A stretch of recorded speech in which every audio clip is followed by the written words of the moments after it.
everyone. I thought I would finally show you my fabric cabinet. You saw my profile picture the other day. I changed it, and some of you on my personal page, and I also posted a good morning with that same picture on our fan page. And I made what I considered a joke was to keep it on topic. I pointed out that that cabinet behind me was my fabric cabinet. Well, I decided that at some point I was going to actually show you that cabinet and let you see the inside of it. And I'll explain everything. Gary's talking to me. What, babe? All right, so here we go. This is the inside of the top portion of the cabinet where I keep all my linen, cottons, wool, all those goodies that I know we all have in some variety or another. The cabinet it had to be made because it wasn't something you could pick up in your local sewing machine store or local hardware store. It's not a cabinet you can purchase and then hack to fit your fabrics. So I thought it would be best to have something made because my studio doesn't have any storage other than the little closet here. And I will show you that at on another video. But this is was custom made to my specifications because I wanted to be able to fold my fabrics, which we all know most of these cottons are 45 inches wide, give or take a hair.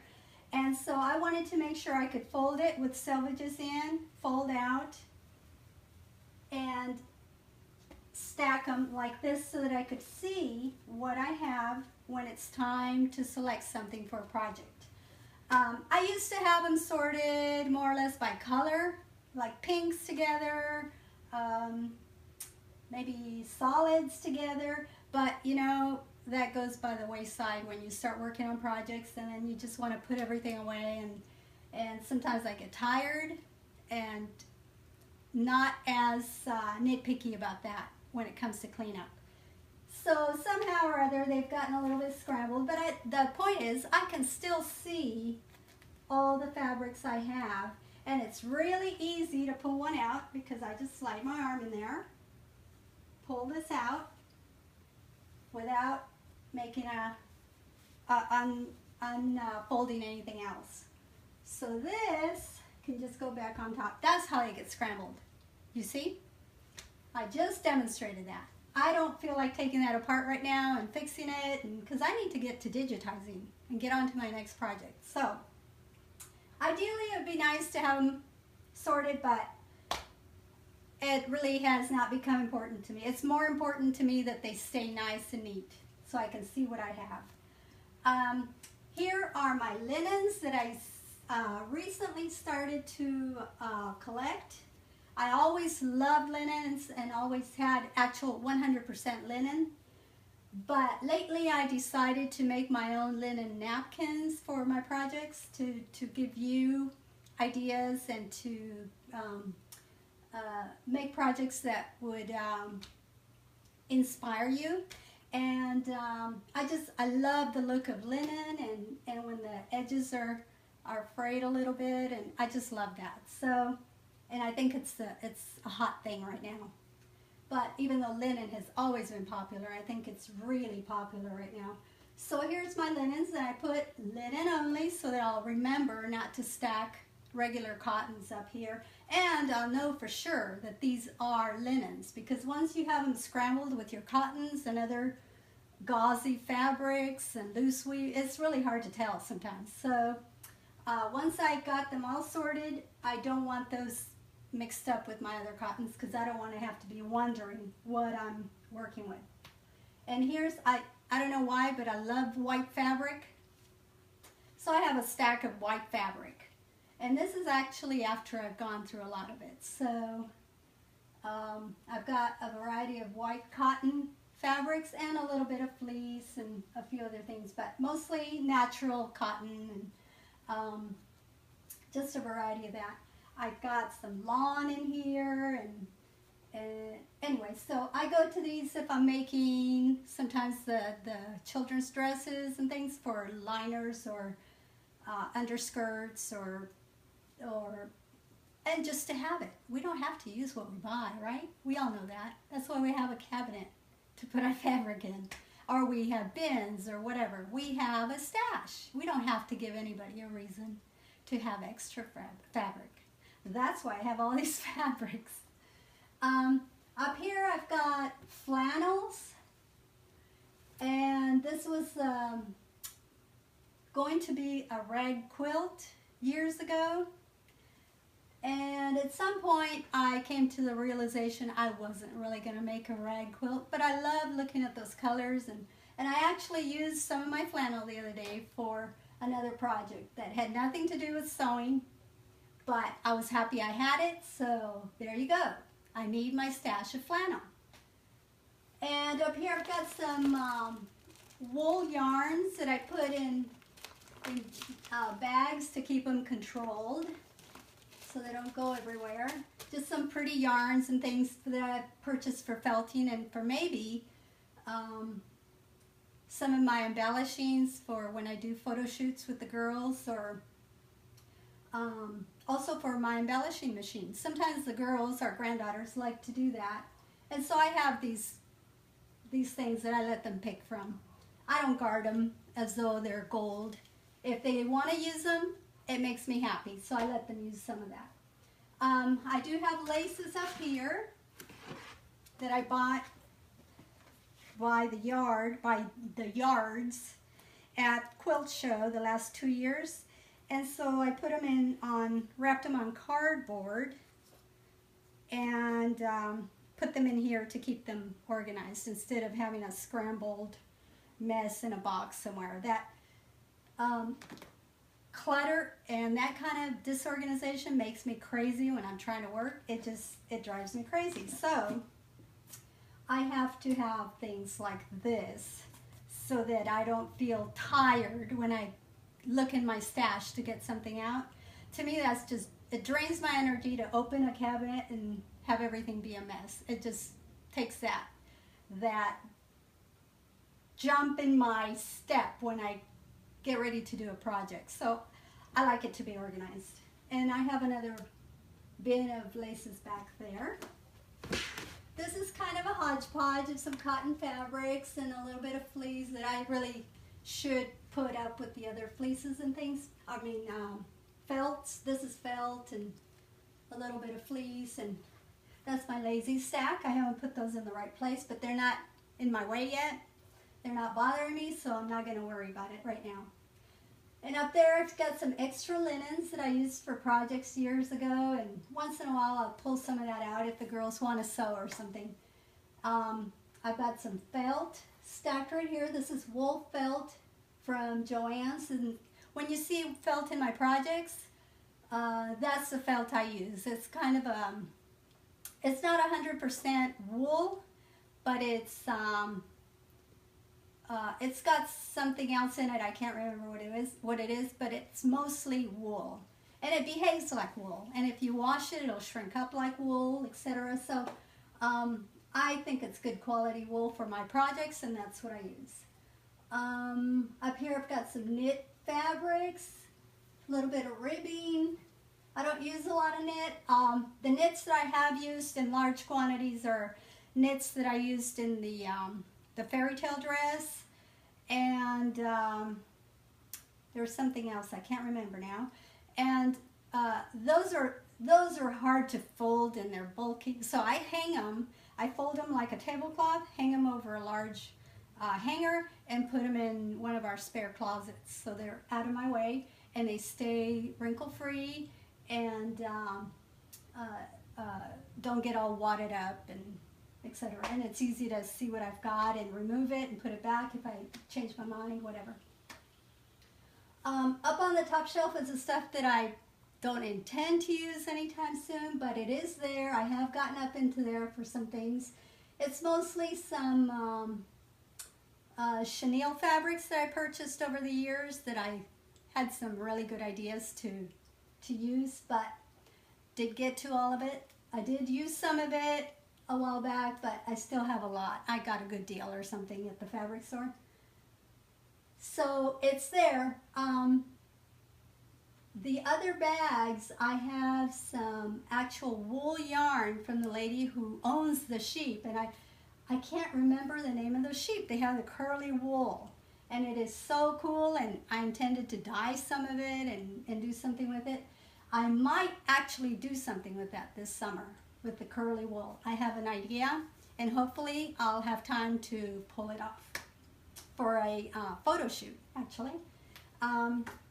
So there's the top part of my fabric cabinet. I think that's all I needed to tell you about this. All right, now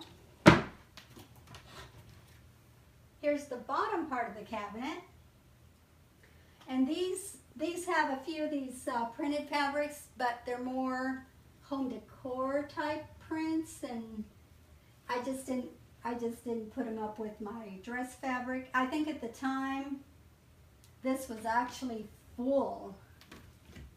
This was actually filled. It was filled, and I've used quite a bit of it. To my credit, actually, because I used to have those up here, and it was just, or I couldn't put them up here because it was too full, and I think that's why I made a spot down here. But these are the same types of fabrics, but more home decor, kitchen type, and a little bit of sea life kind of thing. And they're older prints that, to be honest, aren't as interesting to me these days. So I'll save that for when the girls come and want to sew, and I'll let them go to town with those and cut them up if they want, do pillowcases, whatever. And then some of these are basically, down here, the unruly fabrics. The fabrics that keep sliding and unfolding themselves. And this fabric, I had yards and yards of this. This was the fabric I used for the orange dress that was featured in Classic Sewing Magazine last fall. And this is what I have left. I fell in love with this fabric, and I don't even remember where I bought it. I don't know if it was downtown or if it was just at Joann's, but I just thought it was the coolest fabric. It's all crinkly, and it has great type of, it's not super stiff, but it holds its shape so pretty, and it's just, I loved it. So I made that dress out of it, and I just think it is the coolest, prettiest dress. You would think this is a little too bright or too orange. Okay, I took a chance. I loved it, and I'm just not scared of this kind of thing. So, and I was happy I did it. It was awesome. So down here, I've got silks. I've got all these crazy fabrics you can't fold. The stretch tool that I love to use for embellishing dresses and doing things that where I don't want to hem my project. It's kind of stretchy. It's not floaty like the tool you would use for a bridal veil. It's a little bit more, it has a little more body and a little more bounce, and that's what I like about it. And so it hangs freely. It doesn't get caught on itself, and like the tulle tutus that I made a two tulle tutus several years ago, and the strips just kind of stick to the edges, are like the little hooks, invisible hooks on the edges of the tulle will stick to itself, and it doesn't hang loose. This is so much nicer. I don't know if it would work that great for a tutu because it hangs, but I think it would be beautiful for that kind of skirt. So anyway, I have that handy because I use that for all kinds of things. I've used it in the photo shoots, a fairy tale dress, and other stuff I can't remember. And then these fabrics are just crazy fabrics that don't stay folded. You fold it and they kind of billow out and grow like the blob. So I put them in these zippered bags that you would get when you buy a blanket or a quilt, or I save those because I use that to keep these under control and organized. I have a lot of silk back there in baggies, and not everything stays exactly where I put it, but I try. And here's some more of these fancy, silky, slippery fabrics right there. This is the baby doll that's got wearing the baby doll dress on the website. I have her in here, but she's naked because there was something I was working on, and so I won't pull her out because you'll see what I've been working on. I've been working on it for a year and a half. One of these days I might actually finish that and release it. Here's my American Girl doll. I actually do have an American Girl doll, and somebody was playing with her. She's not off limits for play, so someone was playing with her. She's got her flower in her hair, and I won't even, this is showing you too much, I think, because I've got something pinned on her I was working on. So, but I won't say anything more about that. Other than I actually do, this is my doll, and her original dress is in there somewhere, but I don't need her original dress because I have something better. This is one of the dresses that I made for her. I actually made it for my granddaughters. I borrowed it to bring it back so I could actually do a photo shoot with her, and somehow I forgot to do it. But this dress is already on the website. You'll recognize the color. If you look under Petite Boutique clothing, you'll see my granddaughter wearing a dress just like it, and she's holding the doll wearing this particular dress. Here's that tool. Here's that tool. It's just an easy way to, make a little ruffle. You don't have to hem it or anything, and it's just so easy. I love it when you don't have to hem it. So there you go. It adds a little bit of poof to the bottom of the dress, and it's super simple. My sister wants you to know it's winter and you should have socks on the doll. Does she know I'm sweating right now? It is warm here. So, in fact, the air conditioner is not working hard enough because when we turn on the lights for the video, the lights are warm. So I'm always cold, but today I'm probably shiny by now. So there you have it. There is my cabinet. All the way to the ceiling because I did not want to sacrifice more space this way. So I said, please just, if you can make it to the ceiling, please do that. I can use my little step ladder that I keep under the table out of my way. Just put it down right here, step up, and I can reach all the way to the top to grab my stuff at the very top. I think that's it. And what I want to say is that I would like to bring you more of these videos. This one was actually our launch of live videos. We didn't know how to do a test to see how it was going to look on Facebook. Couldn't figure that out. So we thought, let's just go for it. Hope for the best. And just show you the cabinet. And after this, I'll show you more videos in the other parts of my studio. I hope you enjoyed it. It was a lot of fun, and it's not as scary as I thought it was going to be. I love you all. See you soon.